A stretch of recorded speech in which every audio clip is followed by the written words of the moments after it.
ada 3 hal kebijakan pemerintah dalam perang melawan COVID-19 ini. 1, kesehatan, yang kedua ekonomi, yang ketiga sosial.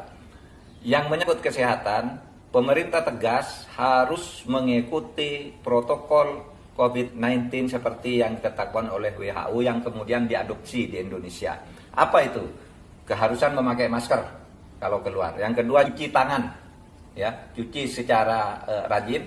Kemudian menjaga jarak, physical distancing. Kemudian tidak berkumpul atau tidak melakukan kerumunan-kerumunan yang menyebabkan terjadinya kontak fisik atau kontak nafas secara dekat antara orang dengan orang. Nah, itu protokol kesehatan yang mutlak harus diikuti. Lalu yang kedua, ekonomi tidak boleh macet, tidak boleh mati.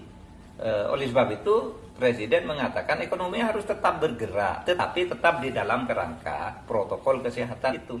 Itulah yang disebut relaksasi. Karena di berbagai tempat itu berbeda. Ada yang begitu ketat, orang mau bergerak ke sana tidak bisa, mau cari uang tidak bisa, mau ini tidak bisa. Tapi di tempat lain ada orang yang melanggar dengan begitu mudahnya. Nah, ini yang dimaksud kemudian perlu dia lakukan relaksasi. Relaksasi itu bukan berarti lalu melanggar protokol kesehatan gitu. Kemudian yang ketiga, bantuan sosial. Kebijakan ketika itu bantuan sosial.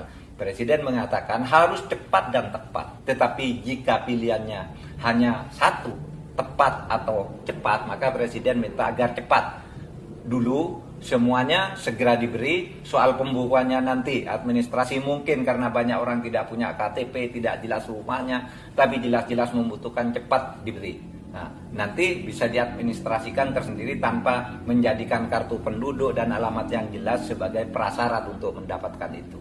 Nah, itu terutama bagi miskin-miskin, kaum miskin di perkotaan. Itu.